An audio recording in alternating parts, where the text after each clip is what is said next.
പുതിയൊരു വീഡിയോയിലേക്ക് എല്ലാവർക്കും സ്വാഗതം. ഇന്ന് നമ്മൾ തയ്യാറാക്കാൻ പോകുന്ന നല്ലൊരു ബ്രേക്ക്ഫാസ്റ്റ് റെസിപ്പിയാണ്. ഡിന്നറായും കഴിക്കാവുന്ന നല്ലൊരു റെസിപ്പിയാണിത്. അതിനായിട്ട് നമ്മളൊരല്പം അരിപ്പൊടി നമ്മൾ എടുത്തിട്ടുണ്ട്. ഇതിലേക്ക് ഒരല്പം തേങ്ങ ആവശ്യമാണ്. അതിനായിട്ട് തേങ്ങ നമ്മൾ തിരുമ്മിയെടുത്തിട്ടുണ്ട്. ഇനി ഇത് തയ്യാറാക്കുവാനായിട്ട് ഒരു പാത്രം അടുപ്പത്ത് വെച്ച് കൊടുത്ത് ഒരല്പം വെള്ളം ഒഴിച്ചു കൊടുക്കാം.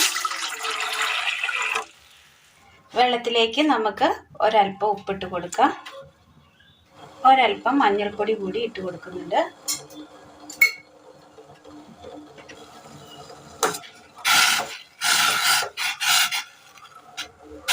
ഇതൊന്ന് നന്നായി ഒന്ന് തിളച്ച് വരുന്ന സമയം നമുക്ക് ഈ അരിപ്പൊടി നമുക്ക് ഇതിനകത്തേക്ക് ഇട്ട് കൊടുക്കാം.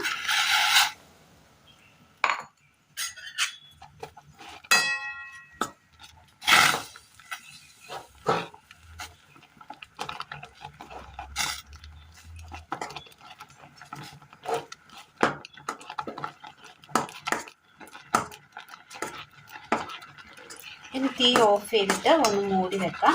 മിക്സിയുടെ ജാർ എടുത്തതിന് ശേഷം നമുക്ക് ഇതിനകത്തേക്ക് തേങ്ങ തിരുമ്മിയത് ഇട്ട് കൊടുക്കാം. ഒരല്പം ജീരകം,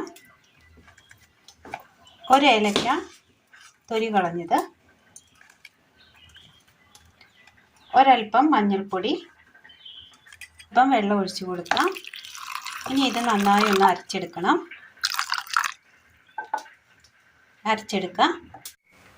ഇതുപോലെ നമ്മൾ കുഴച്ചെടുത്തിട്ടുണ്ട്. ആ മാവ് ഒന്ന് തണുത്ത് വരുമ്പോൾ ഇങ്ങനെ ഒന്ന് കുഴച്ചെടുത്താൽ മതിയാകും. ഇങ്ങനെ നമ്മൾ കുഴച്ചെടുത്തിട്ടുണ്ട്. ഇനി ഇതിൽ നിന്ന് നമുക്ക് അല്പം എടുത്തൊന്ന് ചെറുതായിട്ട് ഉരുട്ടിയെടുക്കാം. ചെറുതായിട്ടൊന്ന് ഇതുപോലെ ഒന്ന് ഉരുട്ടിയതിന് ശേഷം ഇതിൻ്റെ നടുവൊന്ന് ഇങ്ങനെ ഒന്ന് കുഴിച്ചു കൊടുക്കാം. ഇതുപോലെ എല്ലാം ഒന്ന് ചെയ്തെടുക്കാം. അരച്ചു കൊണ്ടുവന്ന തേങ്ങയുടെ കൂട്ട് ഒഴിച്ചു കൊടുക്കുക ഒരു ബൗളിലേക്ക്. ഇതേ മിക്സിയുടെ ജാറിലേക്ക് തന്നെ നമുക്ക് ഈ മാവ് ഇട്ട് കൊടുക്കാം. കുഴച്ചെടുത്ത മാവ് അതിനകത്തേക്ക് ഒരല്പം വെള്ളം കൂടി ഒഴിച്ചു കൊടുക്കാം. എന്നിട്ട് ഇത് നന്നായിട്ടൊന്ന് അരച്ചെടുക്കാം. പാത്രം അടുപ്പത്ത് വെച്ച് കൊടുത്തതിന് ശേഷം ഇതിലേക്ക് നമ്മൾ ഈ അരച്ചു കൊണ്ടുവന്ന ഈ കൂട്ടം ഒഴിച്ചു കൊടുക്കാം. വെള്ളത്തിലിട്ട് നമ്മൾ നന്നായിട്ട് വേവിച്ചെടുത്തതായതുകൊണ്ട് തന്നെ അധികം ഇത് തിളച്ച് വരണമെന്നില്ല. ഇനി ഇതിലേക്ക് നമുക്ക് ഈ അരപ്പ് ചേർത്ത് കൊടുക്കാം. തേങ്ങയുടെ മിക്സിങ്, ഒരല്പം ഉപ്പ് കൂടി ചേർത്ത് കൊടുക്കാം.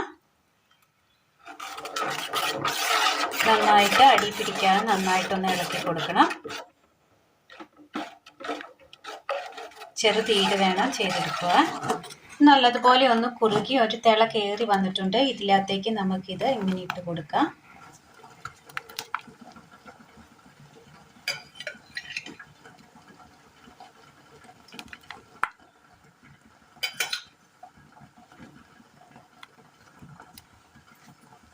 ഇതുപോലെ നന്നായി ഒന്ന് തിള കയറി വന്നിട്ടുണ്ട്.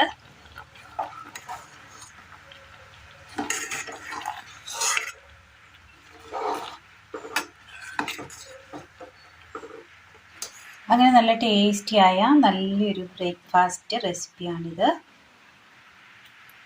ഡിന്നറിനായും നമുക്കിത് കഴിക്കാവുന്നതാണ്. ഇതിന് പ്രത്യേകിച്ച് കറികളൊന്നും തന്നെ വേണമെന്നില്ല.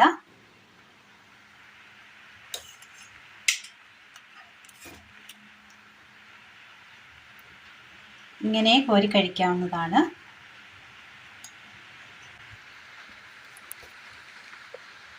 നല്ല ടേസ്റ്റിയായ നല്ലൊരു ബ്രേക്ക്ഫാസ്റ്റായും ഡിന്നറിനായും കഴിക്കാൻ പറ്റിയ നല്ല ഹെൽത്തിയായ നല്ലൊരു റെസിപ്പിയാണിത്. എല്ലാവരും ഒന്ന് ചെയ്ത് നോക്കണം. വീഡിയോയെക്കുറിച്ചുള്ള അഭിപ്രായങ്ങൾ കമൻറ്റ് ബോക്സിൽ അറിയിക്കുവാൻ മറക്കരുത്.